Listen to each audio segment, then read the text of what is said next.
Hey guys, welcome back to A Little Less Lisa. If you're new here, my name is Lisa, and this channel is all about my health, wellness, fitness, weight loss, maintenance journey. If that's something that sounds interesting to you, I would love to see you back here. Click the subscribe button and the notification bell to let you know every time I upload a video. This video is my weekly check-in, which I haven't done actually in several weeks because I recently had skin removal surgery, which I'll touch on just briefly. I give those updates more in dedicated videos, but I'll give you a little tiny update here. But let's get into, I guess, how the last few weeks have gone. So we are talking about week 47. Let me give you a little background on me in case you are new. As I said, my name is Lisa. I am a 47-year-old post 47. I am not 47. I would like to be 47. I am a 57 postmenopausal female. I am 5 feet 6 inches tall, just slightly above, but let's call it 5'6" for ease. I have had 4 children. I started my journey at the very end of March, and I have lost over 50 pounds through diet, exercise, and the help of a GLP-1 medication. Specifically, I take compounded tirzepatide. I get my compounded tirzepatide in case that's something that you are interested in from Join Fridays or Fridays Health, either one. And I absolutely love them. I have been with them for, 7-8 months, something like that. And I just love their program. I love that they are an all-in-one pricing. I love that all of their doses are the same price. I love that they have an insurance concierge team. So if you are trying to get name brand medicine approved through your insurance, they have a whole team dedicated to that. I love that they have compound, both semaglutide and tirzepatide. And what I really love about them, though, is that they treat the whole patient and not just give you medicine. And what I mean by that is they have mental health coaching through their program. They have nutritionist coaching, both online as a group and also one-on-one that you can do.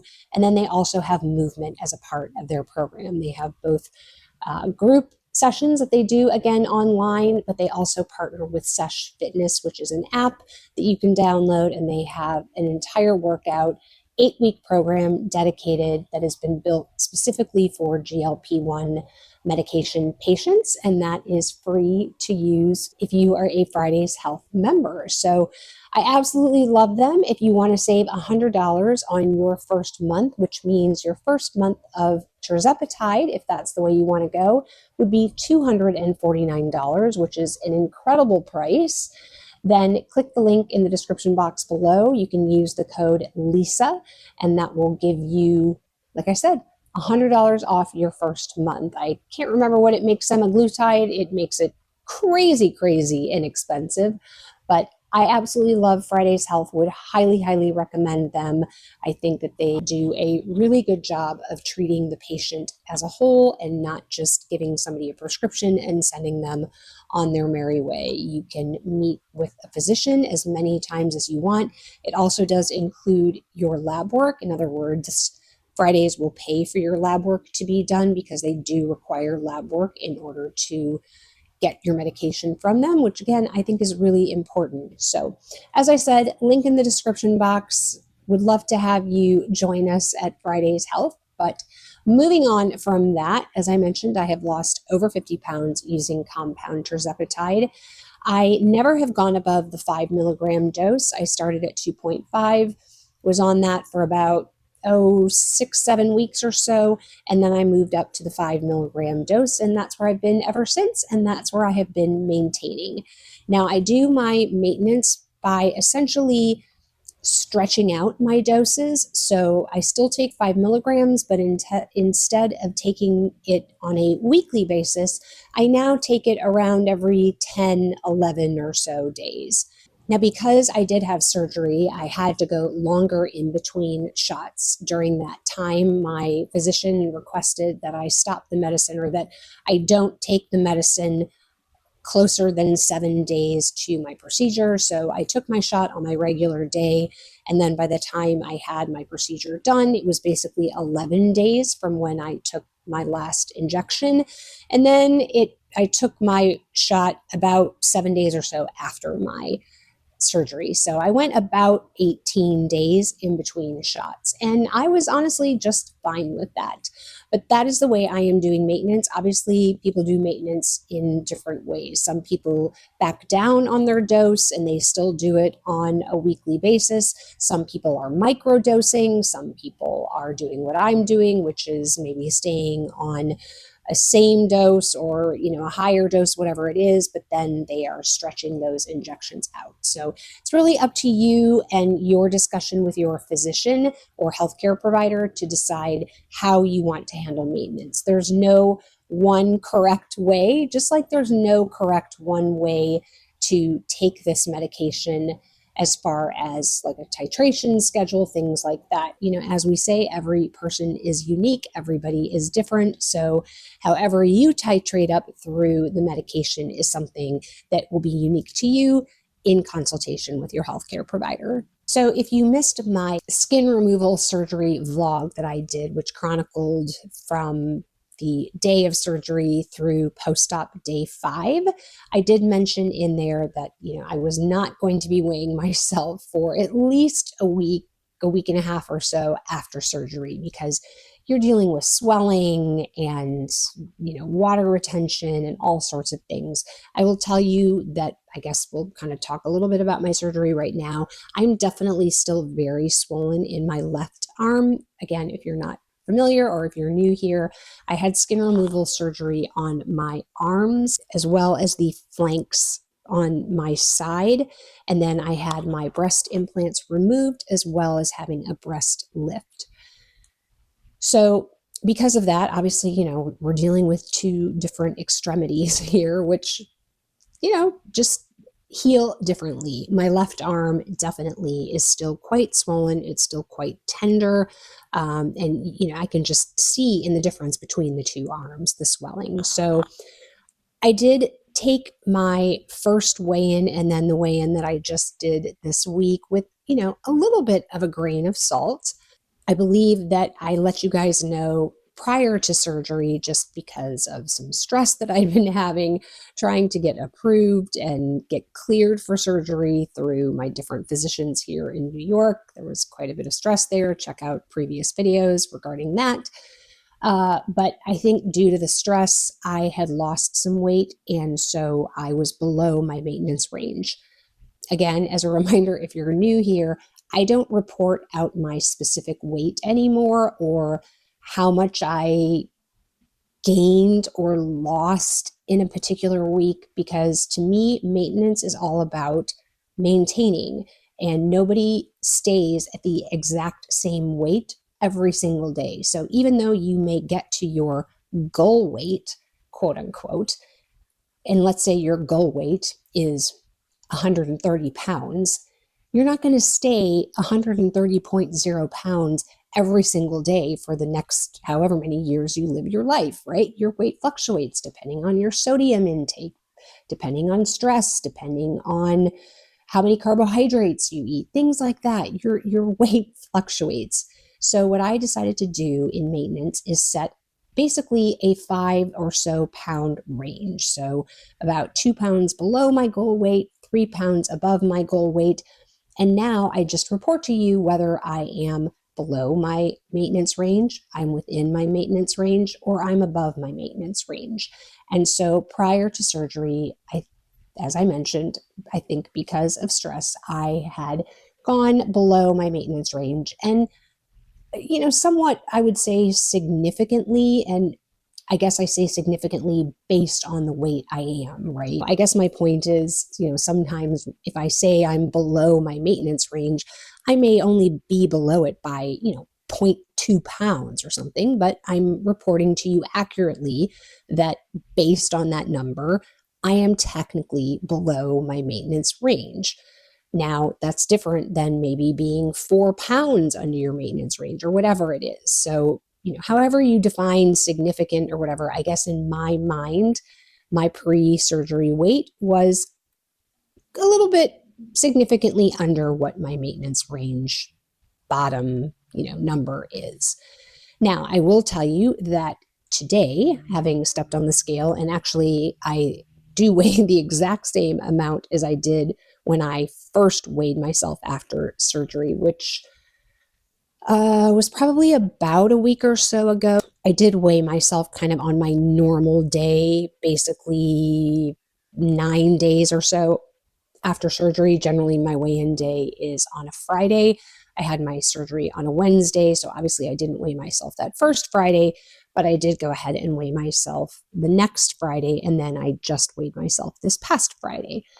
And the weight that I was last Friday and the weight that I was this Friday happened to be exactly the same. I did weigh myself once in between, and I did go down like, I don't know, 0.6 of a pound or something in between those. But anyway, my point is I am up from that pre-surgery weight. I am still below my maintenance range, but I am up from that. Now, I know some people will wonder, well, how much weight did you lose as a result of surgery? I had some pretty large breast implants removed. I think we decided they were around 500 cc's, each of them. I haven't done the calculation to see how much to 500 cc's, so 1,000 cc's, how much that weighs in pounds. And I didn't ask him how much weight of tissue he removed. So how much weight he removed from my arms, and then how much he removed from my breast and flank area on my upper body. I don't think it's probably a lot. I mean, maybe between the skin and the breast implants, it was maybe a pound. I would say that's probably being generous if I had to guess. I don't think, I guess my point is, with the type of surgery that I had and the amount of excess skin that I had, I'm not going to see a huge drop in my weight, right? For somebody who went from 300 pounds to 150 pounds and they're having a full circumferential body lift because they have large amounts of overhanging skin, yeah, you're going to see probably an 8 to 10 pound reduction just by virtue of the amount of skin that they take off. I didn't have that much excess skin. I did as best as I could to tone my arms and to strength train and do as much as I could to build as much muscle and, like I said, maximize my results. But at some point, I can't do anything about the excess skin and, some of the fat that was still hanging below my arm. I didn't want to lose any more weight, and I can't target where specific weight will come off. And so for me, the best option was to do a brachioplasty or have the excess skin removed on my arms. Now, I did also have quite a bit of creepy skin, as you guys saw. I'll try to remember to pop a picture up here, kind of up in this area here, which I honestly never noticed. I mentioned in that video that my mom was the one that actually pointed that out to me, because I was always very concerned about the skin under my arm, and I just hated that, flapping in the wind kind of thing that happens. But yeah, I had quite a bit of, I guess, excess skin there, and obviously all of that is gone. I will be doing a surgery update or a post-surgery update probably as this week's kind of mid-week video, so make sure that you are subscribed and you have your notification bell turned on so you know when I post that one. But yeah, I would say, weight is just kind of there. I'm not really focused on trying to gain back what I lost prior to surgery. I do still feel, like I said, I have a lot of swelling still, and I just kind of think my weight at the moment is something that I don't want to give too much concern to, because I know that it's not really necessarily an accurate weight of what I'm at. Now, that probably means maybe I'm a little bit less than what I am, but I guess my point is, until my body sort of settles in things, I think then I will be more focused on trying to gain some of that weight back. Eating wise, I certainly am trying to focus on protein. When you are healing from surgery, it's really important that you try to get as much protein in as possible. So, obviously, I'm still doing my protein coffee, my iced coffee every day. I'm actually drinking another kind of protein coffee that's a hot coffee right now. After I'm done with that, I will probably move to my regular iced protein coffee because I just have to have one of those every single day. If you want to know what that recipe is, I did it in my first What I Eat in a Day vlog. I will have that linked in the cards above if you want to check that out. I've had a couple people ask me about that recently. But I will say I have been craving carbs, and that is something I'm going to talk about in another video about how I feel as though maybe I'm not getting some of those same benefits from the medication that I had in the beginning.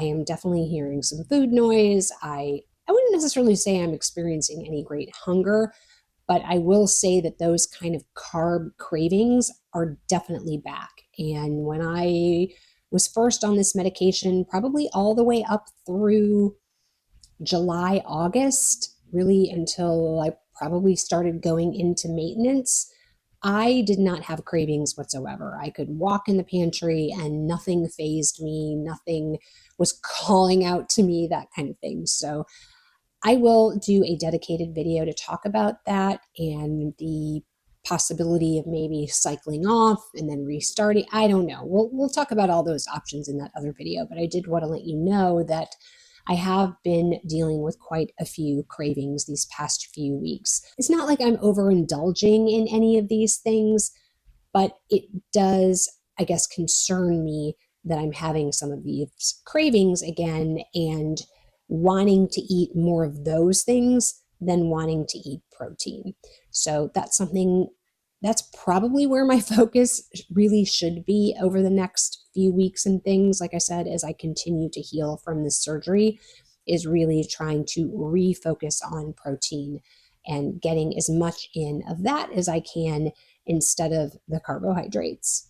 I don't know that I have a whole lot else to report. I cannot exercise right now, so I won't be able to go back into exercising until after 6 weeks.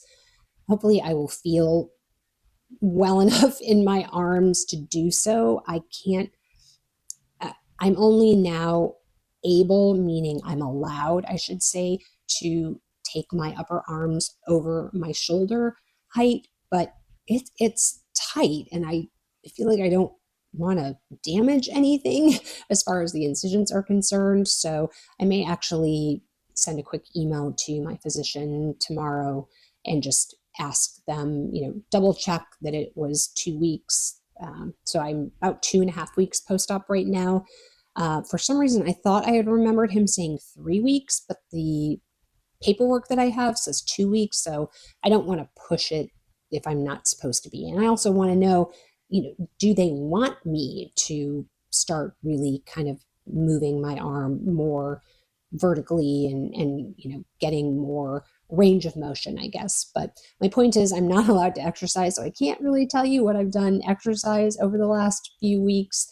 I've obviously been out, doing some walking and things, but that's just, kind of my normal day-to-day kind of thing, not going out for significant walks or anything. As far as measurements are concerned, again, because I'm swollen and things, and I'm swollen in places, guys, that I wouldn't necessarily think that I'm swollen. Like I also have this huge bruise on my left side down near my waist. Now, they were not doing surgery down there at all. I don't know how I got that bruise. I don't know where it came from. I don't know. But I mean, I can even tell still sort of in my torso area that there's definitely some swelling there. And so it doesn't make any sense for me to take any measurements. We are, as I mentioned, at the end of week 47. So maybe next week at the end of week 48, which would be sort of my normal time to take measurements, maybe I will do that. I might just skip my arms though, just because, as I said, there are these weird scars right now where the incisions were, and the left arm is very swollen still. And so it probably wouldn't make sense for me to start taking my measurements on my arms, but maybe I'll do the rest and Be interesting to see what my chest is like right now and how it compares to what it was. But so maybe we'll do that next week. If not, I might wait until week 52, which will be a full year. And obviously, we will do a full year recap when we get to that. I cannot believe that that is, what, 5 weeks away? That's crazy that I will have been on this journey for a year in 5 weeks. Insane. So anyway, like I said, I think that's about all I have to share with you guys. If you have any questions about my surgery or how I've been doing, I would love to hear how your journeys are going. Please share all of that in the comment section down below. If you enjoy my videos, I would love it if you would give it a thumbs up. It does help the YouTube algorithm. And as mentioned in the beginning of the video, if you like this kind of content, click the subscribe button and the notification bell, and that way you'll know every time I upload a video. If you want to keep on watching, there'll be another video over here in the corner for you to watch. And remember, kindness and hate spread the same. The choice is yours. I'll see you in the next video, guys. Take care. Bye-bye.